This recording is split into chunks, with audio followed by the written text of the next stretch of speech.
Welcome to the party.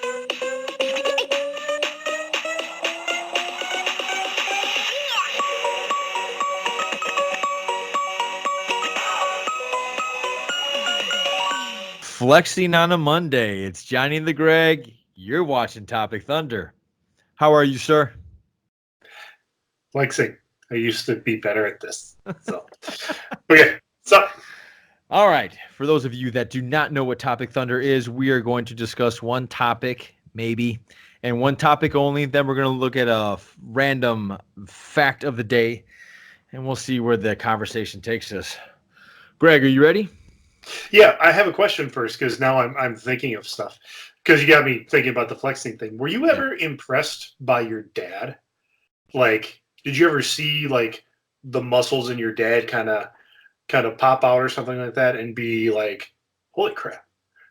Was that ever a thing No. for you? No, Really? I think Because your dad, he's in construction and yeah, was. my dad at his prime, he was a humongous individual. I think he was like 6'5", 250, and it was all rock Hmm. solid from what my mother's told me. What I remember is a very powerful man, uh, 6'5". He always kept between 240, 250, and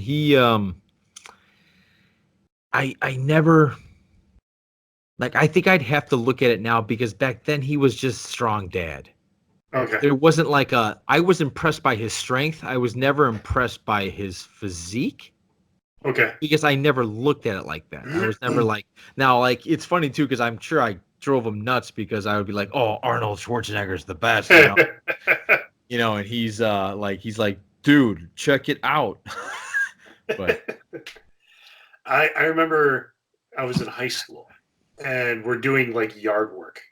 And it was one of those you're not doing anything until you help me with yard work kind of Saturdays. And so we're out doing stuff. And Dad was pouring like a very small section of concrete. So we had to form it up and put the rocks in there and tap it down and do all this other stuff. And I remember at one point my dad had a wheelbarrow full of like concrete. So he lifts it up and he's moving around. And I remember looking at my dad's arm, and my dad was very fit in his 20s, okay, and then got like the dad gut and everything else. And but he, former Marine, kind of yeah, guy, labored his entire life. And I remember looking at my dad's arms, going, "Wow, dad, nice job, dad, Dad. dad's got some big, I Pipes. mean, like to the point where it would, you'd get the ball in there, or you're like, Huh. wow, I never, Yeah, it's one of those things you didn't notice. And then I was probably like a sophomore, maybe a junior, and just working out like stupid working out. Like yeah, I'm going to see it. I was just constantly maxing out, never stretching like an idiot, all that kind of stuff. yeah. And then you look at your dad and you're like, wow, dad could, or I think one time my dad had to use a sledgehammer and I'm trying to bust up some concrete or something like that. And dad's like, here, give me that. And he just Yeah. one shot. And I was like, okay, yeah, sure. So I don't know. That just popped in my Yeah. head. But Yeah. All right. So here is our topic of the day. Recently, you and I came across, I believe you put a Facebook post on this. It was student athletes getting paid for their oh likeness and their yeah, branding. What are your thoughts? I I think it's good. I really do. So California did it first. They like set a state law that said we're going to open up. Universities can no longer penalize or restrict college athletes from using their likeness to make some money. And like the NCAA was like, "What are you doing? You're going to ruin college sports." Like hated it. Well, And then the they had, NCAA is notoriously money hungry. oh my They god, want to keep all of the money. they, I mean, for your typical college athlete, and I'm talking anywhere from a D1 school down to I don't even know how low they go, D4, D5, D6, whatever you are. If you're a college athlete and you're not going to go pro, so that's the bulk of them. That's like Hmm. 95 plus percentage of college athletes do not go pro. Correct. They are just using you. I mean, and if you're a non-scholarship athlete, so you're paying them, so you pay your tuition, you pay your room and board. Yeah, you get the experience of being on a college team, and I don't want to minimize that at all.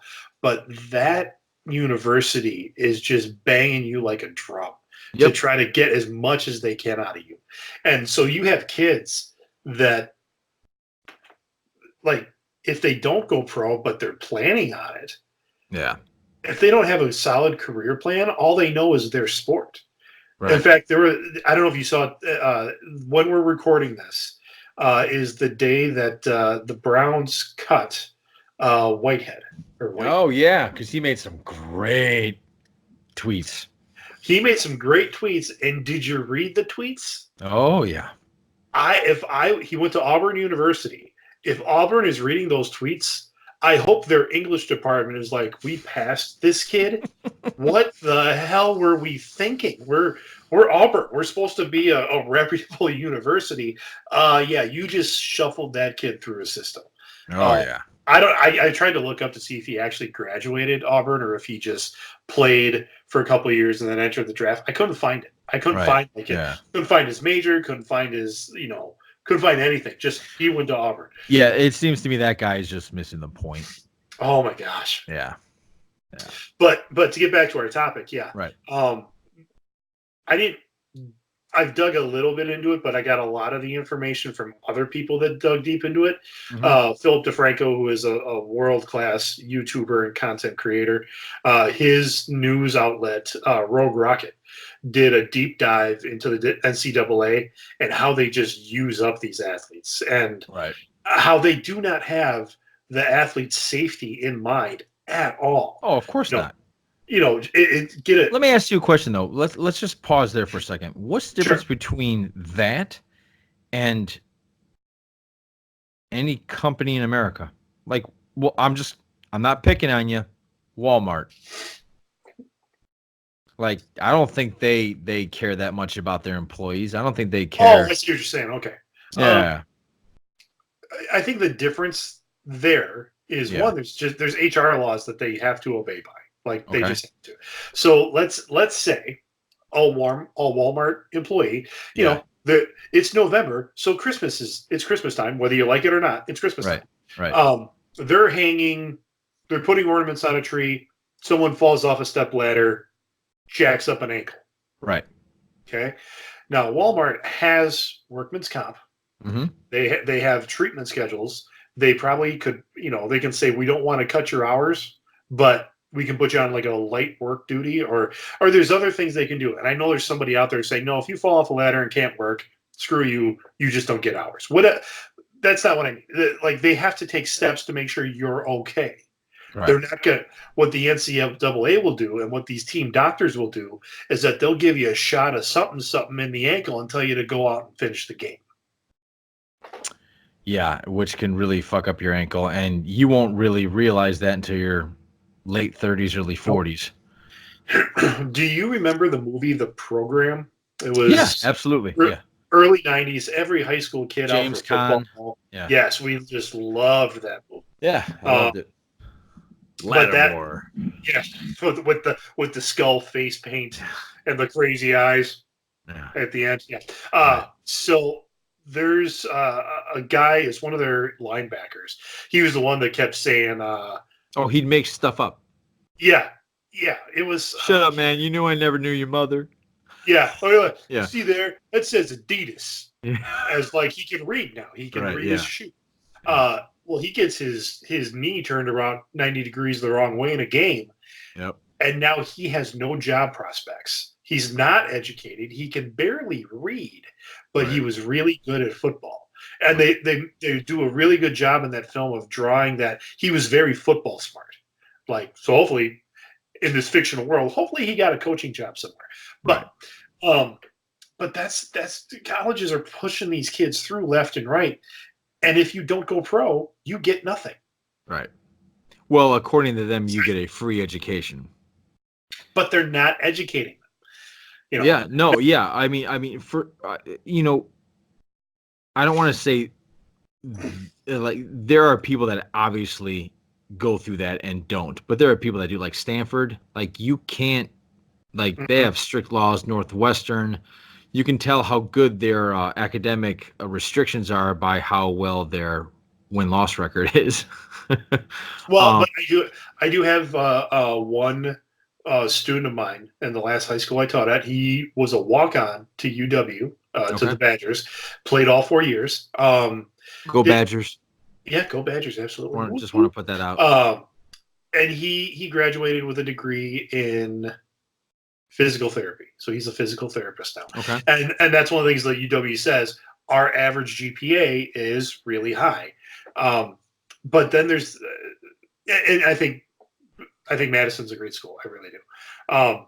But part of the argument for this is that the time that these students have to put in to right, not only being a successful student, if they are, but then also being a successful athlete, they have no time, and they should be compensated for that, right. or they're using up their entire life to do a sport and keep up with their studies that they can't hold down a job.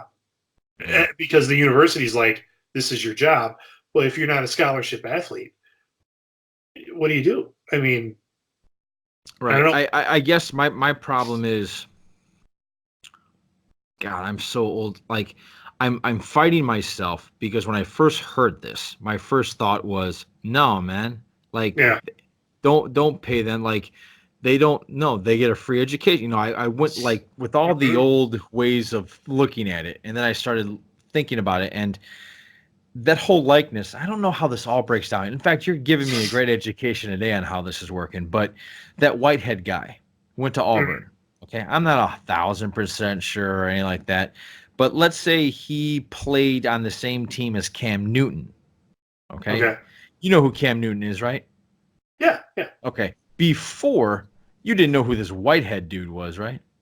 No, not at all. Like Nope. coming out of college, you And had no idea. and he played for my team for a number of years. He was on the Packers. I mean, and I'm a Okay, Packer fan. so He that's played for my the point. Packers for a long time. I had no idea.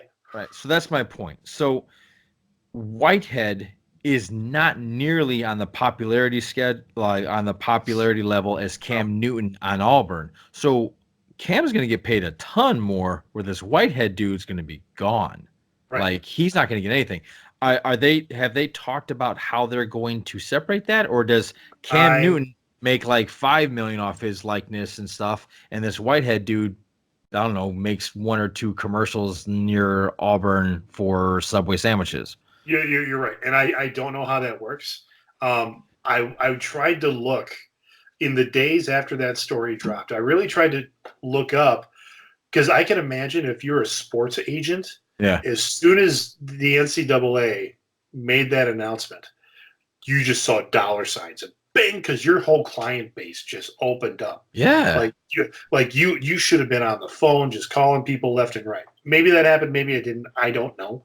Um, but my thought is that it's going to be like, it's going to be like sports. So or like professional sports. Aaron Rodgers Yeah. has a deal with like State Farm. He's got a deal with, I believe, Chevy trucks, I think, or Ford. I'm not sure. He gets a truck. Um, at the same time, trying to, like David Bakhtiari, who's also on the Packers, he doesn't have that level of contracts that Aaron Rodgers does. Right. I'm sure he has some, and I'm sure he does maybe this, local stuff for Green Bay and yeah, Appleton. sure, Appleton up Is there. I that mean, the okay? that's another town that's Yeah. right by Green Bay. So I don't know. I can imagine it's like that, but and we're talking about the sports that are major draws to universities. Right. Let's think about the athlete, like I said, who's not a scholarship athlete. Yeah. Um, Good point. people are not coming to see them on Saturdays, Right. but are still putting in the work. So I think, like, and we went to a small college, but let's say the volleyball team, who is I was very, just gonna say that. Yeah. let's say that they get hired out to go make an appearance at a car dealership, Right. or like you're saying, like Subway, or something that would allow them to possibly make a little bit extra cash on the side. Yeah. so that they could treat it like a college shop. Yeah, I don't have an issue with any of that when everybody would get an opportunity, right? I know it's kind of funny because I think one of the worst things that we ever teach people is fair. If you look around, nothing's fair. Fair is not always equal. Right. That's the other piece. Yeah. The other thing that I heard is fair is a place where you judge a pig. Like I've heard that, right? And it makes sense. Mhm. Like there's no such thing as fair. So I guess talking about how Cam Newton will wait, like I'm just using those examples. Cam Newton will make a ton of money where a Whitehead will barely make anything. Right. But I guess, and not only that, anybody on the football program has a chance to make 10 times more than the girls volleyball of the same school. Absolutely. Yep. For sure.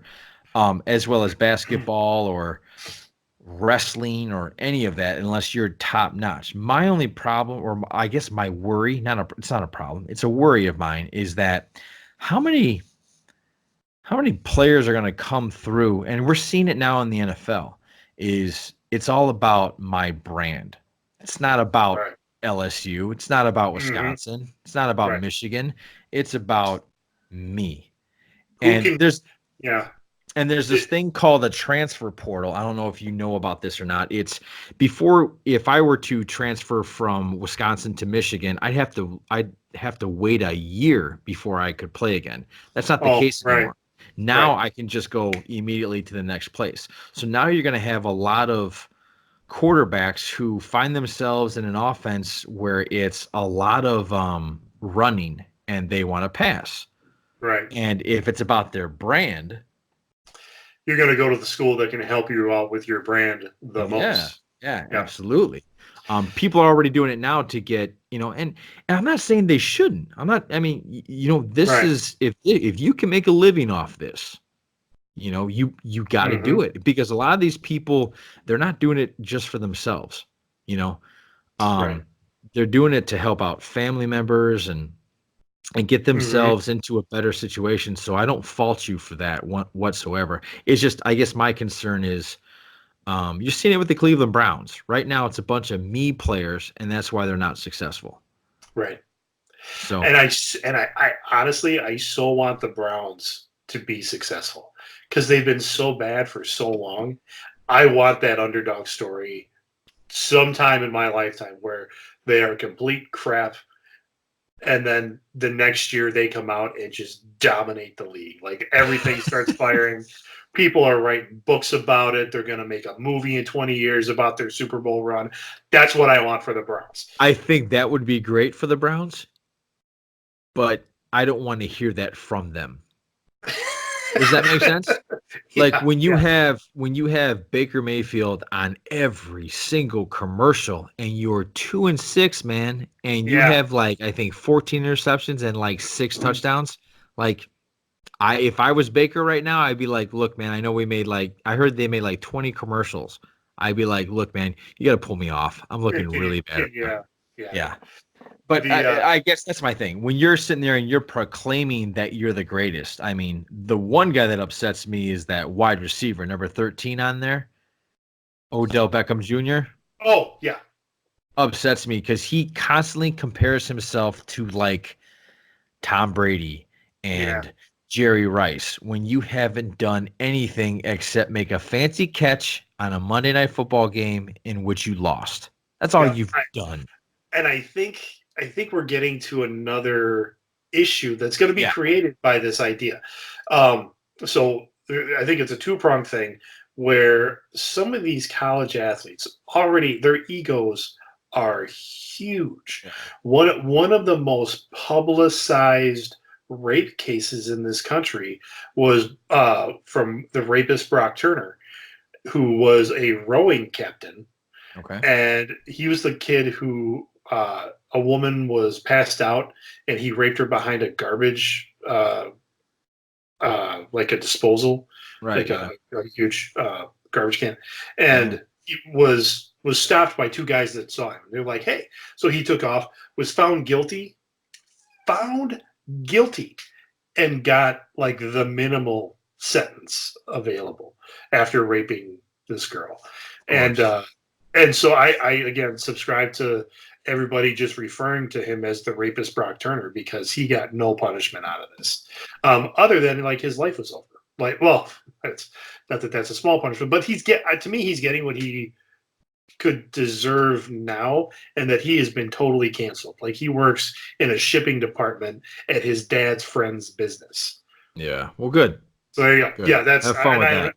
I have no problem with that. Yeah. But again, his ego was just so huge, Right. and he wasn't a paid college athlete at this point.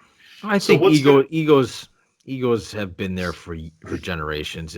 That'll never change. So what's it gonna be now if they now have a sneaker contract, or they now have, they're on Nike commercials and Reebok commercials? Yeah. Or I think it's going to be the same thing it is now.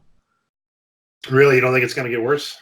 Oh, it'll get worse because social media is going to explode it. But I think those people have been around. Like I remember Jameis Winston. He's the quarterback for the Tampa Bay Buccaneers. When he played at Florida State, he got busted for shoplifting crab legs at a grocery store.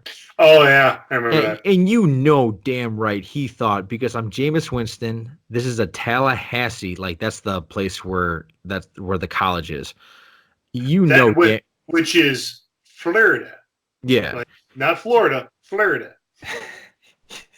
You knew damn well he thought, I'm Jameis Winston. I don't have to pay for this. Yeah.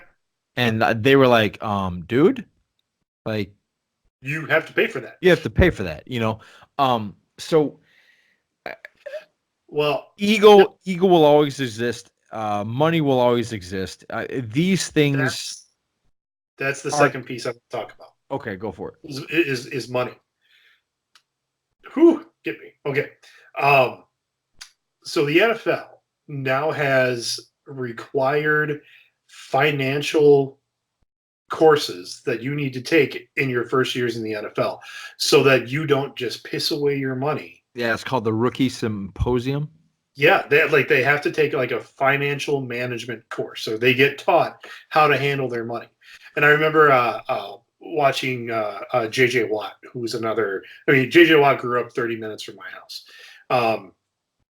So when he got his first signing bonus, and it was millions of dollars, he says he's sitting there playing like Call of Duty with a buddy of his, gets a call from his agent. You now have millions of dollars. And they're like, what do we do? Yeah. And so he and his friends start searching online. This is on like Jimmy Fallon. He told the story or something like that. Yeah. He's searching online, and they're like, I could buy a boat. I could buy this. I could buy that. I could do all this other stuff. And they kept playing the what if game. They eventually just ended up down at a local pizza joint and had pizza and beer. So good for him. And he's smart with his money, from what I understand. Yeah, from what I understand, he is too. But for every story of that one, there's a story of a guy that just blows his money so fast. And you know what? Bad investments, whole deal.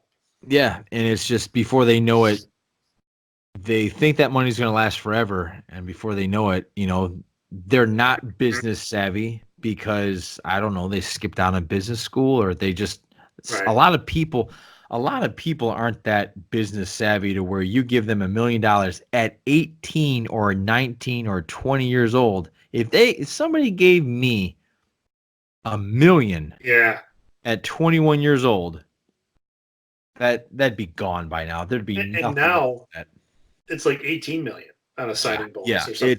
It's 18 million up front. Right. There you go. It's in your account. And I get it. Their bodies get destroyed. Sure. I mean, Watts out again. Yeah. I mean, it's not, and I'm just not talking about NFL. I'm talking about every sport out there, whether collegiate or professional. It takes a toll that a normal person does not go through. So there should be some sort of, compensation to that. Yeah, but they always float back to you get a free education.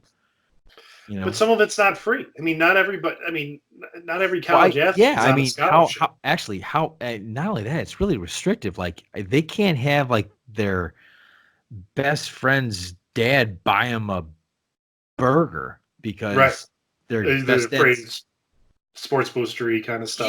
Yeah. Like they can't even do that, or they couldn't have Skippy peanut butter at a like a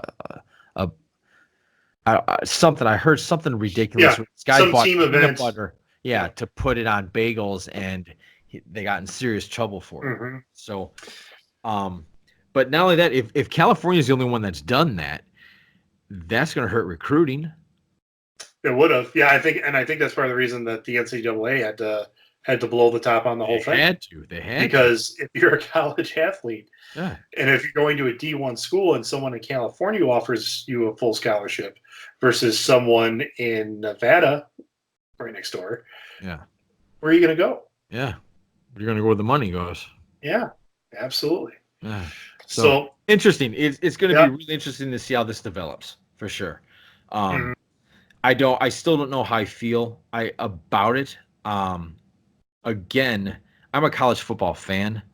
Mhm. And I think one of the best things about that sport is I feel that there is this, I'm playing for Michigan. Or what is that? You play for the Right. team on the front of your jersey, not for the guy in Mhm. the back. Right. I don't know how much of that is actually true or not, but you get the idea. There's some kids that understand that I'm only here for 4 years, so I'm going to give it everything I got. Yeah, there's a pureness to it, Yeah. especially I think if you know that I'm not going to go pro. Yeah. Like you've taken a look at the landscape, you know what it is. You say I have 4 years to play at this university. What am I going to do with it? Right. So. Exactly. Yeah, I agree. So I think that's a good place to end that. Yeah. And we will transition to our fact of the day, which is, well, this hits home. There have been more deaths in Chicago from gang violence than troops killed in Afghanistan since 2001. Yep. I've seen that before, that statistic. Wow. Yep. How is there anybody still alive in Chicago? Yeah. That's a lot of people. More likely to get shot in Chicago than you are in Iraq or in the Middle East. Oh my gosh. That is. There's Spike Lee did a movie. Did Chirac is the name of it. Just check it out. I mean, that's wow. And like in the Milwaukee area right now, up on me, there's been like a rash of hit and runs. 4 kids were hit not too long ago. Oh, like hitting pedestrians and taking off? Yeah. Well, goodness. These people are just like they're speeding through an intersection. Kids trying to cross. So 2 kids were killed like a month ago. 4 were hurt, 2 were killed, and then just today 2 more. And it's like, man, and kind of like in Chicago, Milwaukee has a shooting almost every day. And you just go, and according to, our podcast that dropped actually today was about gun control. I don't think that's the answer because these guns are not procured legally for the most part. Right. So, yeah. All right. Well, that was a solid way to end it off. I know. Yeah. All right, man. Well, again, thank you, Greg, for a good show. Thank you for watching, everybody. Greg, I will catch you later. Topic Thunder out.